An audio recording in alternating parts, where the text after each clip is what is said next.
प्राचीन भारत के हृदय में हरी भरी पहाड़ियों और घने जंगलों के बीच सूर्यगढ़ का समृद्ध राज्य स्थित था। इसके शासक राजा विक्रमादित्य अपनी बुद्धिमत्ता, न्याय और वीरता के लिए प्रसिद्ध थे। उनकी रानी चंद्रिका अपनी सुंदरता, दया और शालीनता के लिए समान रूप से प्रशंसित थीं। हालांकि उनके परिपूर्ण मिलन और राज्य की समृद्धि के बावजूद एक छायाशाही जोड़े पर मंडराती रहती थी। वे निसंतान थे। उत्तराधिकारी की यह कमी उनके दिलों और उनके प्रजाजनों के दिमाग पर भारी पड़ती थी। बच्चे की अपनी इच्छा से प्रेरित होकर राजा विक्रमादित्य हिमालय में एक पवित्र मंदिर की तीर्थ यात्रा पर निकले। महीनों की कठिन यात्रा और उत्कट प्रार्थनाओं के बाद एक ऋषि उनके सामने प्रकट हुए, एक वरदान की पेशकश करते हुए। ऋषि ने राजा को एक जादुई फल भेंट किया और कहा, इसे ग्रहण करो और तुम्हारी इच्छा पूरी हो जाएगी। सूर्यगढ़ लौटकर राजा ने फल रानी चंद्रिका के साथ साझा किया। जल्द ही पूरे राज्य में खुशी की खबर फैल गई। रानी गर्भवती थी। राजकुमारी सुवर्णा का जन्म समय आने पर रानी चंद्रिका ने एक सुंदर बेटी राजकुमारी सुवर्णा को जन्म दिया। उनकी त्वचा सोने की तरह चमकती थी और उनकी आंखें सितारों की तरह चमकती थीं।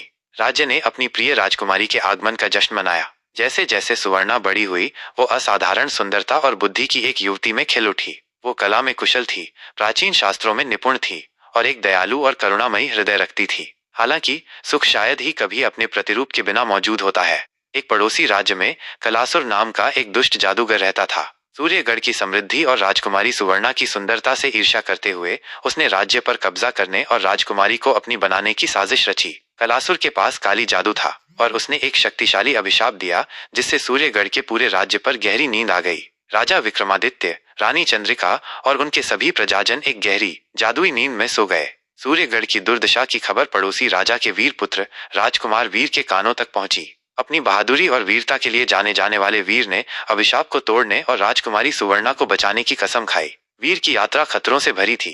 उन्होंने विश्वासघाती इलाकों का सामना किया, पौराणिक प्राणियों से लड़ाई की और कई बाधाओं को पार किया। रास्ते में उन्हें बुद्धिमान संतों, मददगार ग्रामीणों और जादुई प्राणियों का सामना करना पड़ा, जिन्होंने उनकी खोज में उनकी सहायता की। अंत में वीर कलासुर के किले में पहुंच गया। एक भयंकर युद्ध हुआ, जिसमें वीर की बहादुरी और कौशल कलासुर के काले जादू के खिलाफ थे। लंबे और कठिन संघर्ष के बाद वीर जादूगर को हराने में कामयाब रहा। उसकी जादुई छड़ी को तोड़ दिया और अभिशाप को तोड़ दिया। जैसे ही अभिशाप हटा, सूर्यगढ़ अपनी नींद से जाग गया। राजा विक्रमादित्य और रानी चंद्रिका अपनी बेटी को देखकर बहुत खुश हुए और राजकुमार वीर की बहादुरी के लिए आभारी थे। राजकुमारी सुवर्णा वीर की वीरता और नेक चरित्र से गहराई से प्रभावित होकर उससे प्यार कर बैठी। राजा विक्रमादित्य ने वीर की योग्यता को पहचानते हुए उनकी शादी के लिए खुशी खुशी सहमति दे दी। विवाह एक भव्य समारोह था, जिसमें कई दिनों तक उत्सव चला। पड़ोसी राज्यों के राजा और रानियां शामिल हुए और शाही जोड़े को आशीर्वाद और उपहारों से नवाजा। राजकुमार वीर और राजकुमारी सुवर्णा ने सूर्यगढ़ पर बुद्धिमत्ता और करुणा के साथ शासन किया और अपनी प्रजा की समृद्धि और खुशी सुनिश्चित की। उनका शासन शांति, न्याय और समृद्धि से चिन्हित था।